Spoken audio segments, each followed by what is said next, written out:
There's the game in your library with 4 hours on it. The one you were so excited about when you bought it.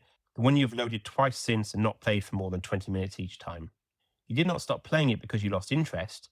You stopped because the session did not work, and then life moved on, and now returning to it feels like a different task than playing it. You are not the only person with that game in their library.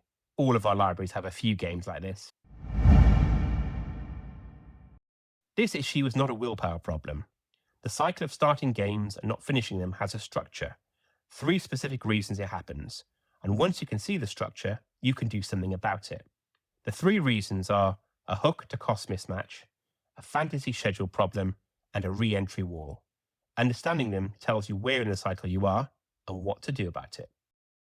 The first reason is a mismatch between when a game hooks you and when it reveals what it actually costs. Games are designed to hook you early. Within the first 30 to 60 minutes, a good game gives you something compelling, a story beat, a satisfying loop, a world that makes you want to know more. The hook arrives fast because games compete for your attention the same way everything else does. The game's real costs reveal themselves slowly.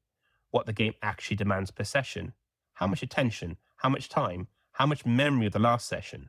This is all only visible after several hours of play. By the time you understand what the game genuinely needs from you, you have already committed. But this is not deception, it's the natural shape of game with depth, but it produces a specific problem. You made your commitment decision on incomplete information when the cost was invisible. An hour in, you were certain you would find time for this game 3 nights a week. 20 hours in, a session is not satisfying unless it is 2 hours long, which is not what your Tuesday looks like. Civilization 6 is the clearest example. The first session is absorbing and contained. The late game session can take 90 minutes of active management before you feel like you've made meaningful progress. Those are not the same game. If you grew up on strategy campaigns, RPG builds, and management sims, this feeling is familiar. The first hour sells the possibility, the 10th hour reveals the upkeep. The fix is to ask the session trajectory question before you start, not after 5 hours. The 10-minute test covered this. In 30 hours, how much more will this game ask per session than it asks today? The question is unanswerable with certainty before you play, but it is not unresearchable. A review, a forum post, someone who has finished it, the information exists.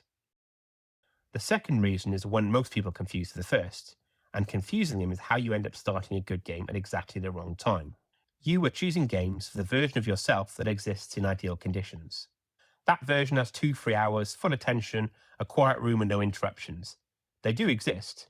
They appear on Saturday mornings before the rest of the house wakes up, and occasionally on a Friday evening when nothing else has claimed it. They are real, but they are not most sessions. Most evenings you have 45 minutes, an hour, a phone nearby, and a brain that has already been through the day. The game that you chose in the gaming equivalent of aspirational browsing, looking at trailers on a Sunday afternoon, buying something in a sale because it looks impressive and is half price, were all chosen for the version of you that is not there on a Tuesday evening. The result is a library sorted into 2 invisible categories: games that do fit ordinary evenings and games that need a proper run at them. The games you actually finish tend to come from the first category. The games that stall at 4 hours tend to come from the second. This is not a reason to stop playing ambitious games. It is simply a reason to be honest about when you are going to give them what they need. A complex XCOM 2 Iron Man campaign needs the version of you that shows up on a long Saturday. Starting it on a Wednesday with 40 minutes available is choosing the wrong session for the right game, not the wrong game. The fix is a single habit. Before you start something new, ask what the minimum viable session looks like for this game. Not what you hope to give it, what it actually needs to feel worth starting. Match that to the session you have tonight, not the session you aspire to have.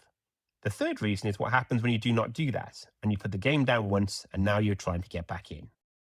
You put the game down for legitimate reasons, real life arrived, something else demanded the evenings. This is what adult gaming life looks like. 6 weeks later, though, you open the save. Your character is standing somewhere you do not remember entering. Your quest log has 12 active objectives. The build logic you spent 4 hours developing is completely opaque to you. You remember you were enjoying this, but the game is asking you to reconstruct the entire context before you can play. This reconstruction cost is real. For some games, the ones with lower re-entry cost, the ones where the screen tells you everything you need to know in 30 seconds, there the reconstruction is fast and the session works. For others, story-heavy, build-heavy, contextually rich games, the reconstruction can consume more of your available evening than the play that follows. When that happens twice, the game stops feeling like an option. The library registers it as something that needs a different version of you than the one that is here tonight. So you start something new instead, and this new game has no re-entry cost yet, but in 6 weeks, it will. The fix then has two parts. First, recognize the re-entry cost question before you start, not when you return. Games with high re-entry cost need consistent sessions, not marathon sessions, but regular ones. If your schedule cannot sustain twice a week for a month, the game is going to hit the re-entry wall regardless of how much you enjoy the hook. Second, when you return to a stalled high re-entry cost game, the honest choice is usually restart rather than resume. Our next video will go into that in detail, when to restart, and why the hours you already put in are not wasted by choosing to go back to the beginning. The cycle of starting games and not finishing them is not a character flaw. It's what happens when the game's real costs and the session you actually have fail to match, and most people never ask the questions that would tell them whether they match. Each of the three reasons we've covered has a practical fix. Ask the session trajectory question before you start. Choose games to the session you have, not the session you aspire to have, and restart rather than resuming cold when the gap has been too long. A compact rule of thumb before you open anything: if it needs memory to play well, commit to playing it regularly. If it needs real attention, save it for a switched on session. And if the save is cold and complex, restart rather than resume. None of this means you will finish every game.